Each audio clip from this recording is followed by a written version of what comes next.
Imagine this for a moment. A man spends more than 10 years traveling across over 50 countries around the world. He's seen the beaches of the United States, sat quietly inside small cafes in France, walked through the silent mountain landscapes of Mongolia, and spent time among the tropical islands of the Philippines. He has seen the world in almost every form imaginable: wealthy countries, chaotic cities, and places people dream about visiting at least once in their lifetime. But after experiencing all of that, he ultimately chose a small island in Thailand as the place where he wanted to grow old. Not Key West, not Anguilla, not some ultra expensive island in Europe, but an island called Koh Phangan, a quiet island in southern Thailand that many people only know on the surface. Yet for some foreigners, this place quietly became the answer to what they were searching for in the later chapters of life. And perhaps the most surprising part is this: he believes you can live here comfortably on around $1,000 per month. Now, today, this is not one of those escape your job and move tomorrow fantasy videos. There's no exaggerated luxury, no blind praise for Thailand, and no influencer style promises that life suddenly becomes perfect. What we're talking about today is the reality of life in 2026, the actual cost of living, the lifestyle, the advantages, the trade-offs, and the emotional reasons why Koh Phangan continues to pull people back again and again. And maybe this story is not only about moving to another country, maybe it's about a deeper question that more people around the world are beginning to ask themselves: what does a good life actually look like? For many Americans and Europeans today, the idea of a secure retirement no longer feels as certain as it once did. Rent continues to rise every year.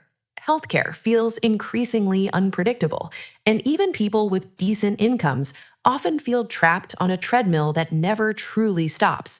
More and more people in their 40s and 50s are beginning to ask themselves difficult questions. What if a calmer future no longer exists where we currently live? And that's why stories like this matter. Because the person saying these things is not simply a tourist who visited Thailand for 2 weeks and uploaded pretty photos online. This is someone who spent nearly a decade traveling through and living in dozens of countries. So when a person with that level of experience says Koh Phangan may be one of the best value retirement islands in Southeast Asia, people tend to listen carefully. And the deeper you look into his reasoning, the more you realize this isn't fantasy at all. He explains that many islands around the world eventually lose their soul.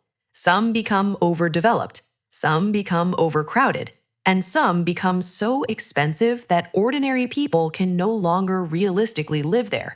But Koh Phangan still feels different, especially compared to larger tourist destinations like Phuket or even nearby Koh Samui. This place still feels like an actual island. The roads are not overwhelmingly busy, the beaches still have quiet corners where you can walk and think, and the sunsets can still be enjoyed without standing shoulder to shoulder in massive crowds. Particularly on the western side of the island, many people describe the balance as almost perfect. There are enough cafes, enough restaurants, enough international residents to avoid feeling isolated, but not so much activity that life begins to feel overwhelming again.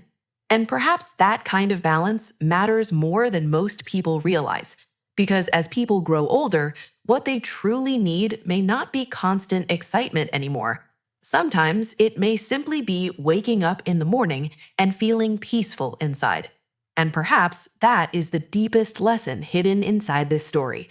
Many people spend their entire lives chasing excitement, achievement, competition, or success, only to discover later, after years of exhaustion, that what they were really searching for was something much quieter: peace.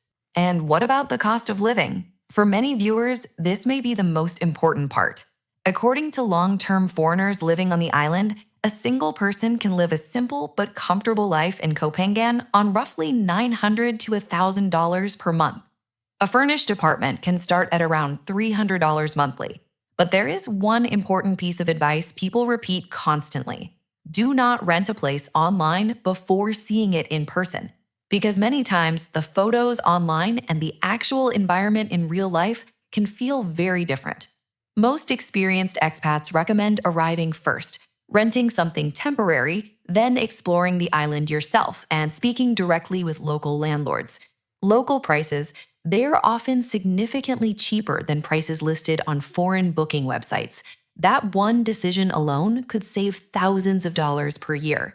As for food, if you cook at home part of the time and combine that with local restaurants and night markets, monthly food expenses can remain around $300. And this is where Thailand has a major advantage. Thai street food is not simply cheap food, it is real food that local people genuinely eat every day. Fresh fruit, seafood, rice dishes, noodle soups, made to order meals. Many of them are surprisingly high quality at prices that still shock many Western visitors. Another roughly $300 typically covers electricity, internet, transportation, fuel, and daily expenses. But there is one reality people should understand honestly. A scooter becomes almost essential on Koh Phangan. The island is not designed to be fully walkable. Restaurants, beaches, markets, and convenience stores, they're often spread far apart. As a result, many long-term residents eventually buy a scooter for daily life. And this is something many dream retirement videos rarely talk about. Island life may sound romantic, but transportation becomes part of everyday survival. Of course, if you dislike riding scooters, this island may not be the right fit for you at all. But for people who are comfortable with it, the trade-off can feel deeply worthwhile. Because what you gain in return is not just lower expenses, it is freedom. Freedom from endless traffic, freedom from constant pressure, and freedom from the exhausting pace of life that many people in the Western world quietly feel trapped inside. And perhaps the most important part of this story has nothing to do with money at all, because many foreigners who move to Thailand often describe a very similar feeling. They say, it feels like life can breathe again. Time slows down, not in a lazy or unproductive way, but in a more human way. You begin noticing sunsets again. You stop rushing through every meal. You sleep more peacefully. And slowly, you stop feeling like you constantly need to prove yourself to the world. Over time, many people begin redefining what wealth actually means. Because perhaps wealth is not the size of your house or the price of your car.